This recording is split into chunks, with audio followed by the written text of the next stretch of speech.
Hey, what's up, rock stars? It's Rox coming to you today with a review for boring ass Love and Hip Hop Miami season 4, episode 6. It's not bad. It's just not nothing. It's just we just spending an hour with the people in Miami.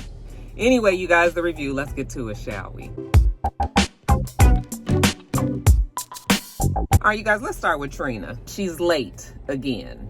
And she blames it on her management again. She keeps on telling us that all these late happenings is because the management is giving her. I just can't understand why we can't. I just can't understand why we can't get this shit done on time. She obviously is a person that's notoriously late. What is the problem exactly? Are they giving you the wrong time for you to be there? Or are you getting there at the time that they tell you and it's still taking you fucking 4 hours to get ready? Like, what is the breakdown in communication that we have in here? Because it don't make no sense that every time you go somewhere, you late. That must mean you need to give yourself a few more hours, something. So of course, when she gets there, they're rushing her.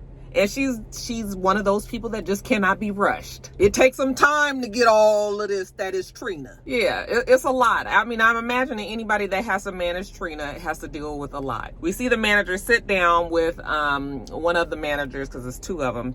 I still don't understand why with two fucking managers that we can't get this together, but he sits down with the boyfriend and he's telling the boyfriend, like, I am tired of being blamed for Trina. Now, he don't never flat out say that the bitch just can't get ready on time, but he just was like, it don't be my fault. And he can't control Trina because Trina, the minute you say one little thing to her, you know, she goes off. And that's what the boyfriend was saying. He was like, you know, she always feel like you being disrespectful, even if you have like constructive criticism or everything. So even the boyfriend was like, yeah, I don't know. So he was like, look, since you always around, it's going to be your job to try to keep her under control. And I like what the boyfriend said. He's like, well, she's the artist. Like, it's not our job to keep her under control. It's more our job to let her be free as the as the artist. And then we do what we need to do on the back end, you know, behind the scenes to make it all happen for her. But the thing is, now you don't need to control her. But the thing is, you need to make it very clear to her that time is money. Ain't nobody got time to be sitting around for all these times for you to get your lace front on. Like, come the fuck on. Like, be responsible. You grown, you an adult. This is your damn job.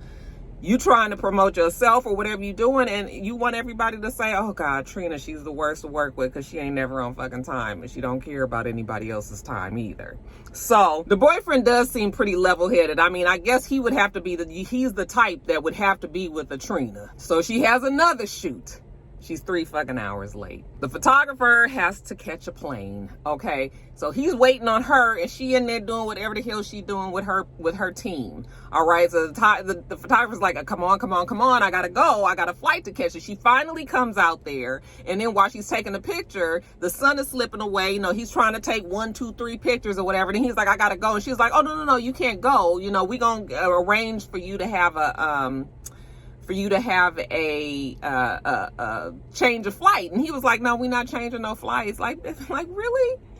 You just gonna tell somebody that we're gonna change your flight? What if this man has a big artist the next day who's always on time, mind you, to shoot? Now he got to rearrange all his shit. Just see, that's the one thing about artists and people in general that I don't appreciate. Like, I don't like when people think that your time is just at the mercy of this person. Okay, the photographer per se does not work for Trina. Okay, he's shooting the pictures or whatever, but no, because your mess up is gonna mess up the rest of the man's schedule, you know, potentially. So no, like I said, the photographer said his Uber is outside and he about to go. All right, and of course when he leaves, now Trina's going off on the boyfriend. Like, why is this photographer leaving? You know, she want to reach out to Corey. Corey ain't answering the phone. That's one of the managers. Okay, but she can't wait to call and cuss his ass out. And I was like, Trina, listen, at some point you're going to have to take responsibility for your damn actions. If you know you can't make it work in 4 hours or however long, then put you about 2 more on there, okay? But ain't nobody got time to be sitting around waiting for Trina all the damn time. And I really believe that the boyfriend being so, you know, being such a conformist, he might be creating a monster even bigger than Trina.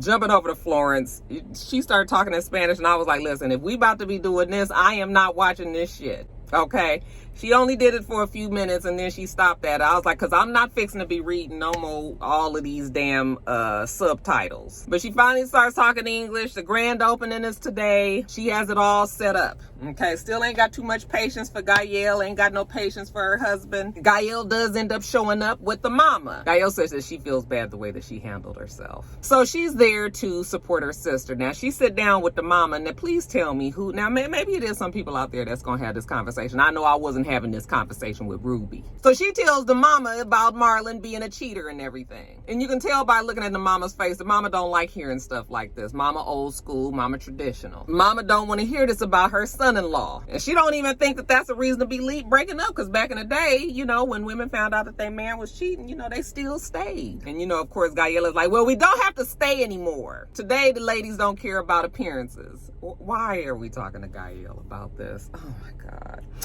So Florence says that, of course, her and Marlon, they taking a break, they split up or whatever, but they still in business together. So they have to still do things together. So this grand opening, she's going to have to do with him, and she's not looking forward to it. Now, luckily for her, I guess, depending on who you ask, Marlon ain't even there. It's a crowd of people. Oh, they want to get into this beauty bar like nobody's business. So Florence was like, let me just go on and do a speech. So of course she gets on the microphone. She thanks everybody for coming, you know, and you know, she's labor of love. This is her thing. You know, you guys all come on in and join in. Okay, so she opens the doors and everybody rushes on in. Okay, we're looking at all the stations, you know, manicure, pedicure stations, showing them all the goodness around it. There, here come old Mr. Marlon. I kept on looking at him and I was like, who does he look like? It took me a long time, but I finally figured it out, you guys. Y'all let me know if you think the same. He looked like a real drunk, maybe always high version of RL from Next. Don't he kind of look like him? But just like a real woe down version. You know, he got bags and his eyes is kind of roomy or jaundice. Not really jaundice, but he do kind of favor him. Anyway, he come there. He got a bouquet of flowers for his love. And, you know, when she see him, she's just aggravated. Wait a minute, before I get to that, I forgot to tell you guys how Gael and Florence's mom goes in the back to talk to her. You know, once Gael then laid the news on her. And Gael come back there and was like, he touched my butt.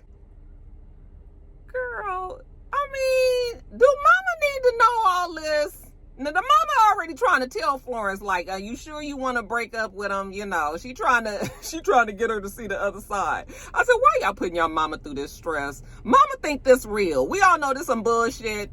Okay? Now, all of a sudden, you just stress this lady out to be up there worried that her daughter and her son-in-law about to break up. That Florence was like the biggest day of her life, and here go her family with all this mess. Okay, talk about being supportive. I said, the biggest day of your life, girl, you got kids and everything. That your beauty bar opening is the biggest day. Anyway, getting back to Marlon. She was like, oh, better late than never. I said, is what they say. Come on, Riley. She was like, okay, so he done made it here. They go off to the side, you know, can't be discussing his infidelity in front of all her new patrons at her store. So they go out. She asked him where he was. You know, he give her some old half-ass story and everything, tell her how beautiful she looks. Yeah, thank you for all that, nigga, but still, I'm still mad at you for cheating. She said she not happy, this mess with Gael, you know, and the other woman, you know, and she just can't do this right now. He was like, I don't want to talk about this no more. I don't want to hear about this anymore. And she was just like, I don't care. I need to talk about it because I need to know what happened. So you guys, it's been, what, 6 episodes now? And that's all we've been talking about with Florence and Marlon and Gael. I'm over it already. Now, jumping over to Suki, we see, oh, Lord, I got 15 minutes, you guys. We see Suki at the studio. She's feeling good. She knows that her song is going to be great. Her fans are going to love it. Her road manager, she says, is basically her babysitter as well. They've been working together for a long time, and he's able to kind of keep her in line. She knows that she needs that kind of guidance, especially when she's traveling around and things. So that's what he's there for. He brings up the whole IG situation. She's still sort of in denial about it. She's still gonna do what she got to do and everything, even without her millions of followers on that page. He was telling her how she's been putting things off. She ain't really been handling her business right. What about the store? You know, well, she had to put that on the back burner right now, you know, but she is still gonna open it. he asked her, you know, you gonna involve your mom in all this? And she was like, no, I don't really want to involve my mom because I don't feel like hearing my mama's mouth. So Suki wants a lot of yes people around her. She tells us that Miami Tip has reached out to her recently, and you can tell that the road manager slash babysitter don't really like that idea. Okay, I guess him and Miami Tip have clashed, but Suki also knows that Miami Tip helped her, you know, when she was first trying to start out. And she realizes that Miami Tip did, you know, she's valuable to her team, so she wants to talk to her. The road manager was like, you make it seem like I can't do it myself. I said, nigga, ain't nobody got time for your feelings, your ego. Okay, this is about business. Whoever can get the job done. So Suki tries to convince him that, you know, that Miami Tip showing up is going to be good. So we see Miami Tip, and she looks great. Like, this is probably the best I've seen her look.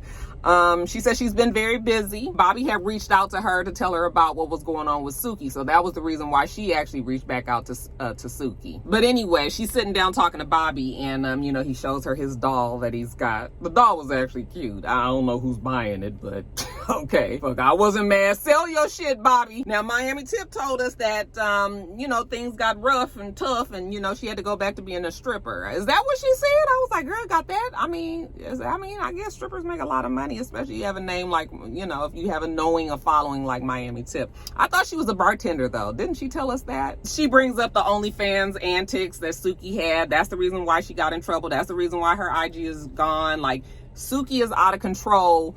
And she, you know, she said she tried to help Suki. She was taking her to the labels. You know, after she sat down and talked to the labels, when she would leave, they was like, okay, so is Suki a porn star or an artist? Like, what are we supposed to be doing with this? Because Suki is over the top nasty. Okay, at throwing up blowjob, I told y'all.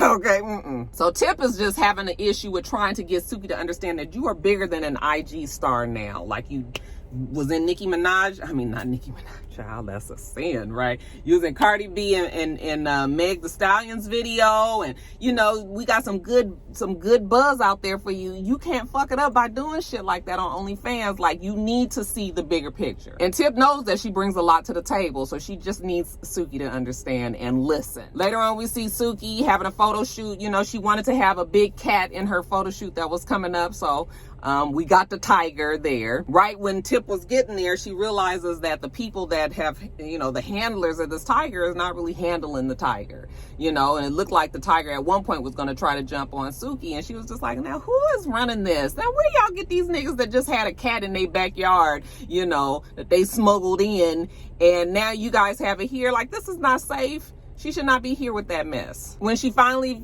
you know, gets a break, Tip is telling her, like, listen, you are building yourself up to be a celebrity. All right, you are a celebrity, hood celebrity. I mean, you know, but we trying to get crossover and all of that. You have to move differently. I done told you that you need to have security with you all the time, because if you had security with you, you wouldn't even been getting into a fight with somebody to get your ass arrested. Like, you not that same person that was on Jerry Springer's show. Did you guys see that video? I was just like, oh, Suki, girl, you was a mess even back then. Okay, you not that same girl. So you need to change up the things. Of course, the road manager slash babysitter, he comes over there, and now he got a whole lot to say. And you know what? Suki was just like, I need you both to be able to get along. I was like, girl, if you ask me, well, maybe she does need them both to be there, okay? Because he can keep her in line, and then she also values Miami Tip's advice. Tip says she ain't got time for the ghetto shit. So you're going to have to make the decision right now of what you want to do. Suki says, I just need for you guys to both get along, okay? Because I think Suki has the plans of keeping them both in the picture. And then lastly, you guys, Sheila. Okay, Sheila goes to see her like a therapist. She's talking about her anxiety, how bad it has gotten between the miscarriage, you know, the shit that's going on with her and Ace, you know, Ace's mama. Ace's mama is enough to put you over into some damn anxious state. She's just not seeing eye to eye with Ace. It's just a mess. And she said that it has built up a lot of anger in her. When it comes to him and her mom, it's hard for her to speak up. You know, she kind of feels stifled around the mom. The mom don't really make the environment welcoming enough where she feels that she can express herself freely. She said it's just she don't do shit right. She even sent the mama some flowers. You know, didn't say it was specifically from her or Ace, just sent it from them. And when she talked to the mama, she was like, you tell Ace that he could have kept his money because these flowers are ugly. I was like, that sounds just like old Blondie, though. Child, I told you to quit trying to put yourself around her and that energy. You just don't need it. So Melissa's trying to help her through it, you know, and Sheila says that she just ultimately feels like she puts everybody before herself. She puts the world before herself, you know, the needs of Ace, you know, his mama, like everybody before herself, and she's really starting to feel resentful. She doesn't even like the idea that women are supposed to be the ones that keep the household in order, but that is it. That's just really how it is. The women pretty much run the household. So she's just trying to work herself through this, and the therapist was like, well, you need to kind of figure out the dynamic, how you want this to look. And Sheila said at this point, she almost like, fuck y'all. Okay, fuck all y'all. I'm just gonna do what I want to do for myself, and that's it. But she don't strike me as the type that can do that. You know, you can say that, but doing it is a whole nother thing. Now, later on, she's having this conversation with Ace. And, you know, I've told you guys that it is refreshing to see that they're able to express themselves so clearly. But what I can tell you, though, is it probably is Sheila is a lot. Okay? She is a lot. She expresses herself. You know, it's all these feelings. And I'm telling you, I'm not one of those people. Like, I get the feeling thing up until a certain point, and then I just be like, okay, well, what do you want us to do? Let's get to the resolution. Okay, because all this feelings, I be sitting there, you know, my kids, especially my daughter, you know, she has feelings all the times, and she expresses, and so does Mister. You know, and they express themselves to me, and I just be sitting there in my mind thinking like, Roxanne, be patient. All these damn feelings. That's how Sheila is. So she's telling Ace all these things, and she finally brings it around to the mama. You know, Ace is not going to be receptive to that. When she starts talking about being conditioned to being the woman and taking on the loads and all of that, he was like, I don't want you to be that way. But she says, well, just you don't even really realize it because you're just so used to it. Your mom was the one that did everything. Like, the women always do everything. And, you know, you just wouldn't even know if something was awry ever because I just take care of it, you know, which is so true. When she said that, I was just like, girl, you is, I mean, come on, preaching to the damn choir. Women make shit happen so much. I mean, if I sat and told Mr. all of the shit that happened in the day, child, I be feeling like y'all would never be able to. But anyway, they get into Ace is upset because he's like, you're not gonna blame my mom for some shit that you going through. And he was just like, cut it. I ain't talking about it no more. So then she was just like, you know, the producers was like, is Ace okay? And she was like, I don't know. And like, did I go too far? And she, you know, I was just like, it's just so much. Like, every episode she's been going through this. And I understand people go through these emotions and have all these hard times, but at some point it's just like, what else we gonna talk about? So Florence is only gonna talk about her and Marlon for the whole season, and Sheila and Ace is, you know, Sheila's feelings, and that is a lot. So that conversation didn't end the way I think she wanted it to. Ace was done.